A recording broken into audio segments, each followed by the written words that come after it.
बिस्मिल्लाहिर्रहमानिर्रहीम अस्सलाम वालेकुम viewers, welcome to our special video. आज की special video Hub power company limited से रिलेटेड है। Hub power company power generation sector की एक मेन कंपनी है और इसमें कुछ पॉजिटिव फंडामेंटल्स हैं जिनकी वजह से इसमें हम देख रहे हैं कि आने वाले दिनों में मज़ीद अच्छा प्राइस एक्शन आ सकता है। इसके अलावा सर्कुलर डेट से रिलेटेड भी इसको पेमेंट्स मिल रही हैं और ये भी इसकी प्राइस वैल्यू में एडिशन बनेंगी। इससे डिविडेंड पे आउट्स भी आ सकती हैं शेयर में और इस शेयर में मज़ीद अच्छा प्राइस एक्शन जनरेट हो सकता है। तो वीडियो को स्टार्ट करते हैं व्यूअर्स। जो हब पावर कंपनी है, अगर हम इसका इंट्रोडक्शन देखें तो ये पाकिस्तान का सबसे पहला और सबसे बड़ा पावर प्रोड्यूसर है और इसकी पूरी एनर्जी वैल्यू चेन में इन्वेस्टमेंट्स हैं। इसमें अगर हम इसके मेन बिजनेस सेगमेंट्स को देखें तो पावर जनरेशन है, माइनिंग है, ऑयल एंड गैस एक्सप्लोरेशन में भी इसका बिजनेस डाइवर्सिफाइड है। ये कंपनी इसकी इस सेक्टर में भी काम कर रही है। अगर हम इसका फ्यूल मिक्स देखें तो सबसे ज़्यादा पावर जनरेशन ये फर्नेस ऑयल से करते हैं और उसके बाद इंपोर्टेड कोयल से इनकी जो है इलेक्ट्रिसिटी जनरेशन होती है और हाइडल यानी पानी से बिजली की जो जनरेशन है वो इनके टोटल इलेक्ट्रिसिटी या पावर ये जनरेट करते हैं उसका बहुत इनसिग्निफिकेंट पार्ट यानी 2% के लेवल पे है। तो मेजॉरिटी पार्ट जो है इनका फर्नेस ऑयल और कोल पे रिलाई होता है। अगर हम इसकी बात करें हब पावर कंपनी की तो it's a group of companies.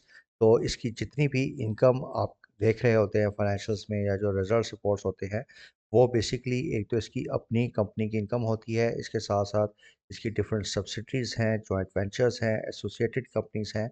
इन सारी कंपनीज की जो इनकम है वो ऐड होके इसकी एक कंसोलिडेटेड फाइनेंशियल स्टेटमेंट्स बनती हैं और उसकी फाइनेंशियल्स उस बेसिस पे रिपोर्ट होते हैं। तो ऑब्वियसली इसकी स्टैंड अलोन यानी इस कंपनी के अकेली फाइनेंशियल स्टेटमेंट्स में और कंसोलिडेटेड स्टेटमेंट्स में अर्निंग्स में काफ़ी ज़्यादा डिफरेंस होता है।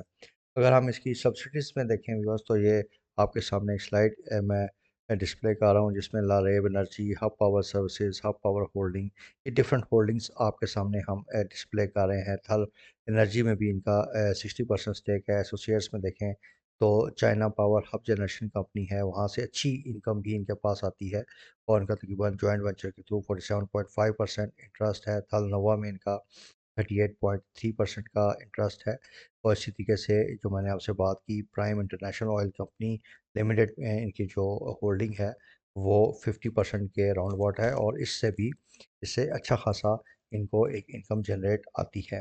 तो व्यूअर्स, अगर हम इसकी फाइनेंशियल हाइलाइट्स देखें पिछले साल की, just for the sake of understanding, तो इसमें 23 रुपये 85 पैसे की इसने अर्निंग पर शेयर रिपोर्ट की थी। ये स्टैंड अलोन यानी सिर्फ हब पावर कंपनी की अगर हम बात करें। लेकिन अगर आप देखें कंसोलिडेटेड बेसिस पे ये जितनी कंपनीज मैंने आपके साथ शेयर की उस पे इसकी अर्निंग जो है वो 44.37 रुपीज़ के लेवल पे चली गई।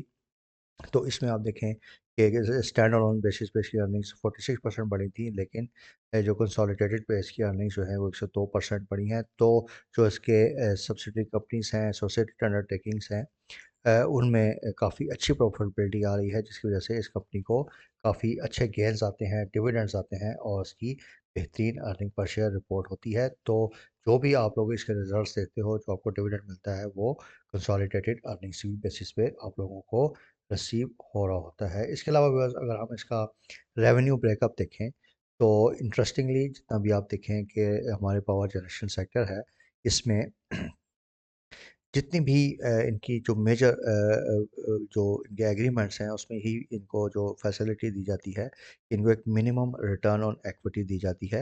यानी अगर ये इनका प्लांट फुल कैपेसिटी पे ऑपरेट करे या ना करे, इनको कैपेसिटी पेमेंट्स मिलती हैं। तो इसका भी जो टोटल रेवेन्यू है उसमें आप देखें तो 62% जो इसका टोटल रेवेन्यू आ रहा होता है वो कैपेसिटी पेमेंट्स का है।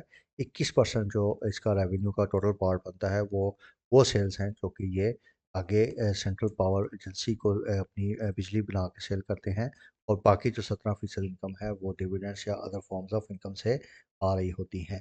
तो मेजर पोर्शन इसका कैपेसिटी पेमेंट्स में है। इसमें सबसे बड़ी जो प्लस पॉइंट नज़र आ रहा है वो ये है कि इकोनॉमिक डाउन ट्रेंड हो अप ट्रेंड हो, इससे इसके रेवेन्यूज़ पे कोई मेजर इम्पैक्ट नहीं है। लेकिन इस कंपनी की जो प्राइस एक्शन है उसमें मेजर इम्पैक्ट जो है वो सर्कुलर डेट और जो उसकी रसीट्स आने वाली हैं उसकी वजह से काफ़ी अच्छा आ सकता है। अब अगर हम इसकी लास्ट 6 ईयर्स की फाइनेंशियल स्टेटमेंट्स व्यूअर्स देखें तो पिछले साल इस कंपनी ने पिछले 6 साल की सबसे बेस्ट परफॉर्मेंस दी है और स्टैंड अलोन अर्निंग्स इसकी तकरीबन 23 रुपये 85 पैसे के लेवल पे है, जो कि पिछली 6 साल के हाईएस्ट लेवल्स हैं। अगर हम इसकी डिविडेंड पर शेयर और अर्निंग पर शेयर देखें व्यूअर्स, तो इसने जो पिछले साल अगर आप देखें तो बिल्कुल जितनी इसकी अर्निंग्स थी उसके अकॉर्डिंगली ही इसने डिविडेंड पे किया और काफ़ी अच्छा जो है इसकी पे आउट रेशो है, one of the best in industry. और ये इस कंपनी का एक प्लस पॉइंट है और यही हम एक्सपेक्ट कर रहे हैं कि आइंदा आने वाले दिनों में भी जब इसकी अर्निंग्स बेहतर आएंगी तो इसका बेहतर पे आउट रेशो होने की वजह से हमें इसमें से डिविडेंड भी ज़्यादा मिलेगा। इसका अगर हम लेटेस्ट प्राइस अर्निंग मल्टीपल देखें तो 5 टाइम्स पे है और इसका हिस्टोरिक प्राइस अर्निंग मल्टीपल जो है वो 12 था 60% के लेवल पे था।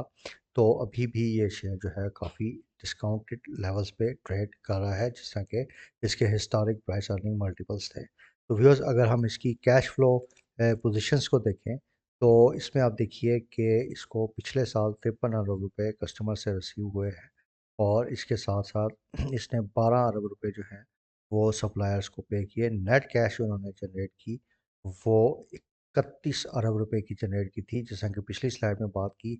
इसका 98% जो है इन्होंने in the form of dividend अपनी शेयर होल्डर्स को पे किया है, तो काफ़ी इम्प्रेसिव की डिविडेंड पे आउट रेशो है।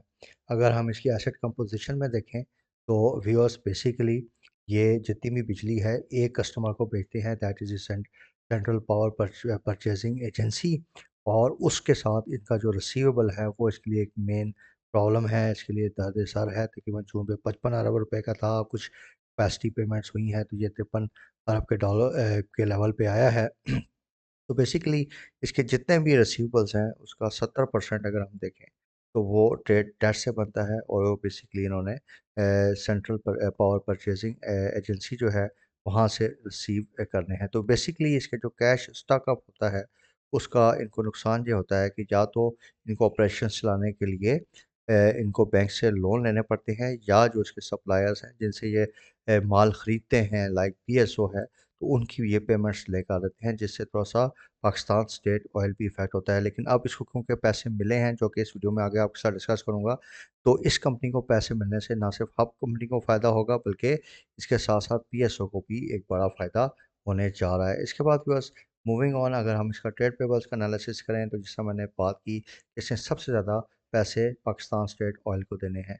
तो अब जैसे ही इसको पैसे रिसीव होंगे तो इसके बाद सबसे पहले पेमेंट इसकी पाकिस्तान स्टेट ऑयल को होगी, जिससे ऑब्वियसली पाकिस्तान स्टेट ऑयल को भी काफ़ी ज़्यादा जो है वो बेहतर उसके रिजल्ट्स आएंगे। इसके साथ व्यूअर्स, अगर हम इसकी रिसेंट डेवलपमेंट्स देखें तो 205 अरब रुपए की सेंट्रल पावर परचेजिंग एजेंसी ने डिफरेंट पावर प्रोड्यूसर्स को पेमेंट्स की हैं, जिसमें गवर्नमेंट ऑन पावर प्लांट्स भी हैं। और ये पेमेंट जो हैं सिर्फ साल 2023 के जब इख्तिताम हुआ तो उससे 2 दिन पहले की गई हैं। तो अनकन्फर्म रिपोर्ट्स जिस तरह कि अभी इसका कोई ब्रेकअप्स ऐसा सामने नहीं आए हैं, लेकिन जो वर्किंग्स आ रही हैं उसमें 5 अरब रुपये तकरीबन हब पावर को मिले हैं, जो कि ये कैश पर शेयर बनता है 3 रुपये 85 पर शेयर, यानी इस क्वार्टर में इसको एडिशनल 3 रुपये 85 पैसे पर शेयर के हिसाब से डिविडेंड सॉरी जो पैसे हैं वो गवर्नमेंट से मिले हैं, जिससे ऑब्वियसली इसकी डिविडेंड पे आउट कैपेसिटी जो है वो बढ़ेगी एंड वी कैन एक्सपेक्ट कि इस क्वार्टर में ये इन पैसों की रिसीट की वजह से एक हेल्दी डिविडेंड दे सकता है। इसके अलावा व्यूअर्स, क्योंकि इसके जो एसोसिएशंस हैं वो सी पैक से रिलेटेड प्रोजेक्ट्स से हैं, तो सी पैक से रिलेटेड प्रोजेक्ट्स के जो एग्रीमेंट्स हैं उनमें गवर्नमेंट जो है उनको बहुत फेवरेबल ट्रीटमेंट उनकी होती है। देयरफॉर आइंदा आईएमएफ के प्रोग्राम में जैसे ही सेटलमेंट होगी सर्कुलर डेट की, तो सी पैक के प्रोजेक्ट्स की प्रेफरेंशियल ट्रीटमेंट होगी। और इट इज़ एक्सपेक्टेड कि जिस तरह पिछले साल इसको वन ऑफ, आपको याद होगा कि इसको 57 रुपये 10 पैसे पर शेयर यानी 74 रुपये मिले थे और इसने एक उसमें से काफ़ी अच्छा डिविडेंड भी दिया था, तकरीबन 15 रुपये 50 पैसे का। और अगर हम साल का डिविडेंड देखें तो 31 रुपये पर शेयर का इसका डिविडेंड बनता है। तो इट इज़ एक्सपेक्टेड कि इस साल भी अगर इसको सर्कुलर डेट से रिलेटेड पेमेंट्स रिसीव हुई तो ये एक बड़ा अच्छा डिविडेंड पे आउट दे सकता है, जिससे इसकी प्राइस बहुत ऊपर जा सकती है। इसके अलावा व्यूअर्स, इसके अगर हम बाकी फंडामेंटल्स की तरफ देखें तो सबसे पहले जो इसकी मेन सब्सिडरी है जहाँ से इसको मेन इसकी इनकम आती है वो है China power hub generation company. इसका जो कंप्लीशन फेज़ है वो हो चुका है और इसकी प्रोडक्शन स्टार्ट हो चुकी है। और इससे इस कंपनी को अब इनकम आना शुरू हो गई है। लेकिन जो मेजर डेवलपमेंट व्यूअर्स हुई है वो ये है कि जब ये चाइना पावर का प्रोजेक्ट बन रहा था तो इस हब पावर को 150 मिलियन यूएस डॉलर्स का stand by letter of credit जो है वो गारंटी कंप्लीशन की मद में रखना पड़ा था। इसको ये एक गारंटी अरेंज करनी पड़ी थी क्योंकि अब ये प्रोजेक्ट कंप्लीट हो चुका है। तो 150 मिलियन यूएस डॉलर्स के जो इसके वर्किंग कैपिटल है वो फ्री होगा और इस वर्किंग कैपिटल के फ्री होने से इसके पास कैश आता आएगी, जनरेशन कैपेसिटी बढ़ेगी और ऑब्वियसली इसके प्रॉफिट्स बहुत अच्छे आएंगे और इन अच्छे प्रॉफिट्स की वजह से आपको एक अच्छा डिविडेंड भी दे सकता है। इसके अलावा व्यूअर्स इन्होंने लास्ट ईयर ईएनआई पाकिस्तान को एक्वायर किया है जो Pakistan international oil and gas company है और इसके ज़रिए बेसिकली ये oil and gas exploration sector में इन्होंने अपनी एंट्री ली है। और इसमें बेसिकली अगर हम लास्ट ये जो बीच के फाइनेंशियल स्टेटमेंट्स में देखें तो 3.9 अरब रुपया सिर्फ जो ईएनआई की इन्वेस्टमेंट है इन्हें यहाँ से मिला है और काफ़ी सिग्निफिकेंट पोर्शन इनको आया है।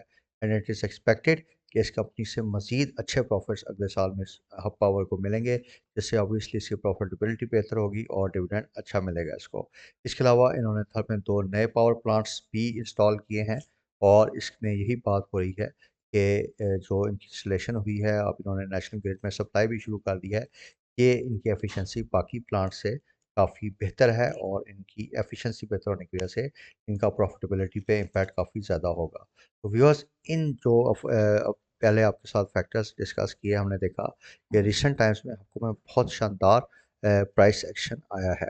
तो अभी आज के दिन भी हमने देखा कि काफ़ी अच्छा प्राइस एक्शन था ऑन द न्यूज़ कि इसको जो ये मैंने सर्कुलर डेट की पेमेंट्स की बात की हैं on the basis of that.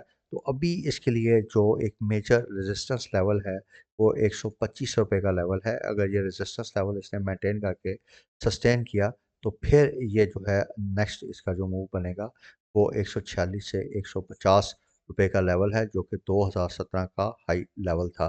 तो ये अब उन्हीं लेवल्स की तरफ जा रहा है, काफ़ी स्ट्रॉन्ग चांस है जिस तरह के मार्केट में एक बिल्डअप बन रहा है तो ये शेयर 150 रुपये की रेंज तक आइंदा आने वाले चंद महीनों में जा सकता है। तो काफ़ी अच्छा इन्वेस्टमेंट पोटेंशियल है इस शेयर में। For investment purposes it's a very good share. आप इसमें इन्वेस्ट कीजिए, इट्स अ सेफ इन्वेस्टमेंट और इसमें आपको अच्छी डिविडेंड पे भी मिलेंगी और कैपिटल गेंस भी आएंगे। व्यूअर्स आई डू होप कि इस वीडियो में जो इन्फॉर्मेशन आपके साथ डिस्कस की है वो आपको इससे रिलेटेड जो आपकी आपके माइंड्स में अगर क्यूरी हैं या आप इसमें अगर इन्वेस्टमेंट करने से पहले कुछ चीज़ें सोच रहे थे तो उन चीज़ों को क्लैरिफाई करेगी। व्यूअर्स अगर आपको हमारी ये काविश पसंद आती है तो आपने हमारे चैनल को लाजमी सब्सक्राइब करना है और हमारी वीडियोस को ज़्यादा से ज़्यादा अपने हल्का अहबाब में शेयर करना है। Thank you very much viewers for your time. Take care. अल्लाह हाफ़िज़।